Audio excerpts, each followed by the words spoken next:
limpahan nikmatnya kepada kita, terutamanya nikmat iman, Islam dan sehat. Karena dengan nikmat-nikmat itulah kita bisa hadir memenuhi panggilan Allah, melaksanakan sholat zuhur berjamaah. Mudah-mudahan Allah senantiasa melipat gandakan amal ibadah kita, terutamanya di bulan Ramadan ini, sehingga akan menjadi bekal kelak kita di yaumil qiyamah. Bapak-bapak yang dirahmati Allah, ada sebuah kisah.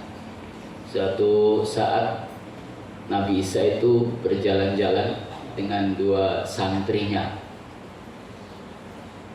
Nabi Isa membawa 4 roti, dititipkan ke santrinya.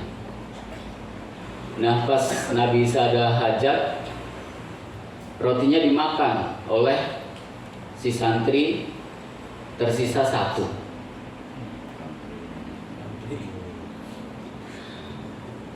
Tatkala ditanya, diinterogasi masing-masing santri yang 2 orang itu ditanya, tidak ada yang mengaku.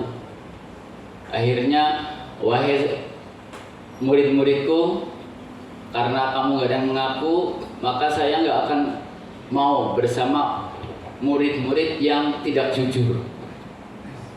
Tapi dia masih tetap gak ngaku.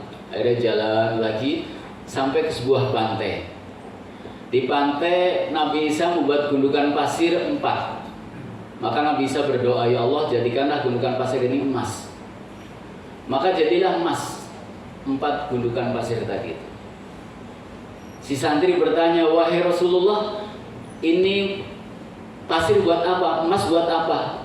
Untuk yang makan roti saya.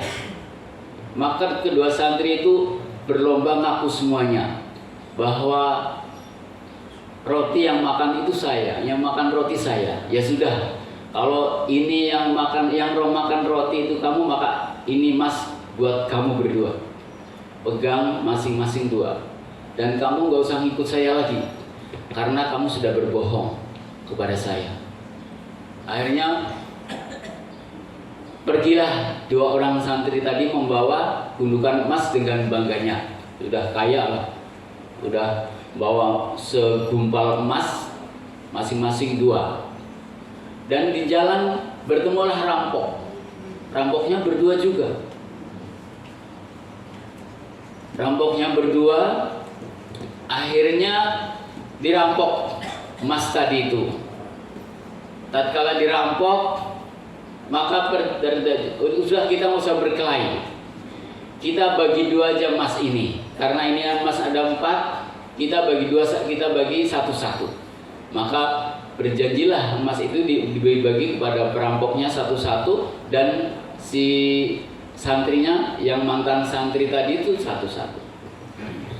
Terus Hujan masuklah ke dalam goa, nginep di goa itu. Pas bangun kelaparan, akhirnya menyuruh kepada si 2 masing-masing diwakili, santrinya 1 sama perampok 1 ke pasar untuk nyari makanan dengan membawa secuil dari emas yang didapat dari Nabi Isa itu. Nah, si perampok yang ke pasar sama santri tadi itu punya rekayasa. Ayo, supaya emas yang 2 gumpal tadi itu buat kita juga, kita makan di pasar, kita bawa makanan ke goa, kasih racun supaya mereka mati di goa. Dan emasnya buat kita, dikasihlah racun.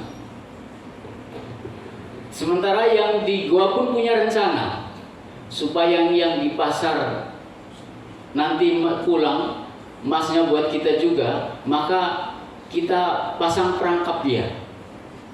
Kita taruh batu di atas, tatkala mereka datang kita jatuhin batu sehingga mereka mati, dan emasnya untuk kita semuanya berdua.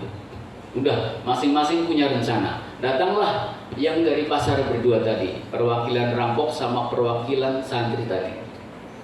Begitu datang, bawa nasi yang sudah dikasih racun, dijatuhilah batu, keduanya mati.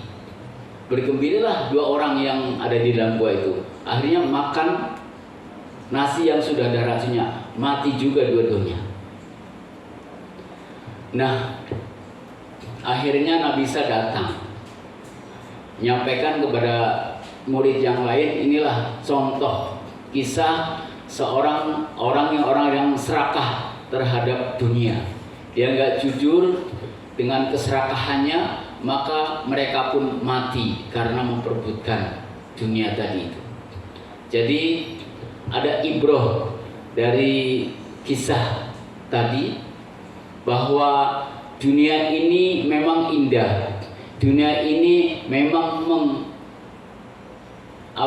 menarik semua manusia, karena memang itu dijadikan indah bagi pandangan manusia. Zuzina linas hubus syahwati minan nisa wal banin, bahwa di pandangan dijadikan indah pada pandangan manusia itu terhadap apa-apa yang indah di dunia ini, dari anak, dari binatang-binatang ternak, dari perhiasan-perhiasan, dan mereka mau perebutkan itu. Maka kita ambil contoh tadi, jadikan perhiasan yang ada di dunia ini sekedarnya. Apalagi dalam kita berlomba-lomba mendapatkan dunia, jangan sampai membuat tipu daya, makar, rencana yang tidak baik. Kalau memang itu bukan haknya, jangan diambil. Kalau memang itu haknya, silahkan diambil. Karena pasti Allah tahu apa yang kita lakukan, apa yang kita perbuat. Jangan sampai terjadi seperti yang ada di kisah tadi. Mungkin itu saja, sekedar tausiah kisah yang mungkin membawa hikmah pada zuhur pada hari ini. Mudah-mudahan bermanfaat. Kurang lebih yang mohon maaf. Assalamualaikum warahmatullahi wabarakatuh.